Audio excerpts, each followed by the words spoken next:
अस्सलाम वालेकुम वरहमतुल्लाहि वबरकातुहू। वालेकुम अस्सलाम अस्सलाम। जी जनाब, आपका नाम क्या है? मेरा गुलफाम हुसैन, मेरा यासीन अली साहब। ठीक है गुलफाम भाई, आपसे एक नमाज के ताल्लुक से सवाल करता हूँ।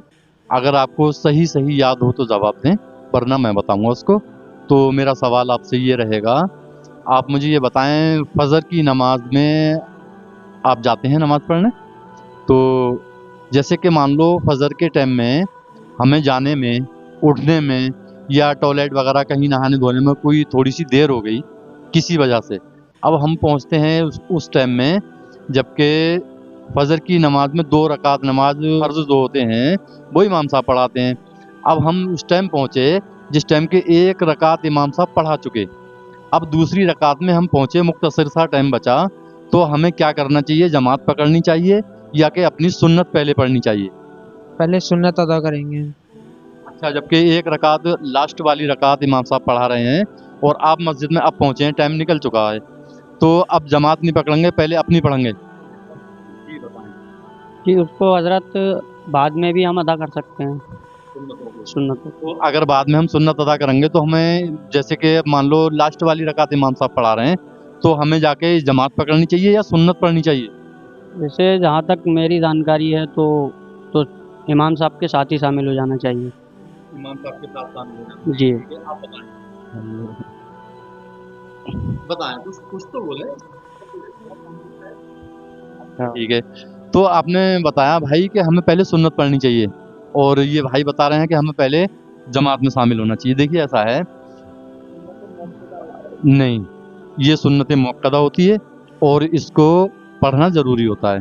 तो अब मैं बताता हूँ, इसीलिए हमारे मुआशरे के लोग बहुत कुछ परेशान रहते हैं यही सोच के कि हम क्या करें, बड़ी सतोपंज में रहते हैं। तो सीधा सा मकसद ये है, जमात पकड़ना बहुत ज़रूरी है। अब अगर हमें किसी टाइम में, जैसे मैंने शुरू में बोला कि हमें उठने में फजर में हो ही जाता है ऐसा, और हमारे ऑडियंस और मैं सब मुझ समेत इस चीज़ के ज़्यादा शिकार रहते हैं कि फजर में पहुँचे और टाइम ज़्यादा हो चुका है, अब इमाम साहब लास्ट वाली रकात पढ़ा रहे हैं, अब हम क्या करें? सुन्नतें भी नहीं छोड़नी है और जमात भी नहीं छोड़नी, तो क्या करा जाए? इसी के ऊपर मैं वीडियो बना रहा हूँ। ऑडियंस आप जो भी देखें, और अगर पहले से जानते थे तो मुझे कमेंट में बताएं, और नहीं जानते थे तो ये वीडियो देख के आप सब समझ जाएंगे इंशाल्लाह। तो इसका मसला ये है, अब अगर हमें देर हो गई है मस्जिद में जाने में, लास्ट रकात चल रही है, तो हम पहले जाके अंदाज़ा लगा लें कि इमाम साहब लास्ट वाली रकात पढ़ रहे हैं, अब हमें जमात में बशर्ते शामिल हो जाना चाहिए। अब हम जमात से 1 रकात पढ़ लेते हैं, 1 रकात हमारी बचती जो कि हम खुद अपनी पढ़ेंगे। आपकी बची 1 रकात। अब आप सलाम ना फेरें, खड़े हो जाएं, उसके बाद में आप 1 रकात पढ़ें। जैसे कि मान लो, मैं छोटी सी ही सूरत से बता देता हूँ आपको। आप जब इमाम साहब सलाम फेर लेंगे, आप खड़े हो जाएं। अब खड़े हो गए तो आप दुरूद फातिहा पढ़ें, अलहम्दो पढ़ लें। उसके बाद में अगर इमाम साहब ने कुल हो वल्लाह पढ़ा या ऊपर की कोई और सूरत पढ़ी बड़ी, तो उसके हमें नीचे वाली सूरत पढ़नी। अगर हमने ऊपर की सूरत पढ़ दी तो तरतीब गलत हो जाएगी। ठीक है, एक मसला तो ये हल हुआ। अब दूसरा जो आपने बताया था कि हमें पहले सुन्नत पढ़नी है, जाके सुन्नत नहीं पढ़ेंगे। अगर टाइम मुख्तसर है तो हम जमात में शामिल हो जाएं।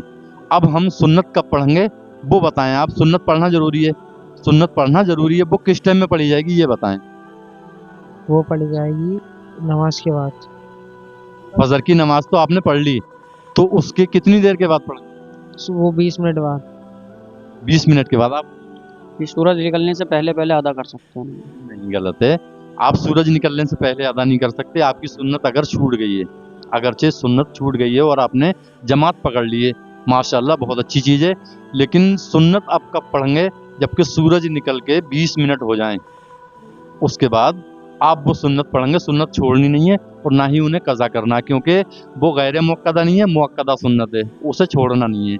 और उसको जब सूरज निकल के आ जाए तो उसके बाद में आप उस दोनों सुन्नतों को अपनी करके पढ़ लें, तो इंशाल्लाह आपकी नमाज अदा हो जाएगी।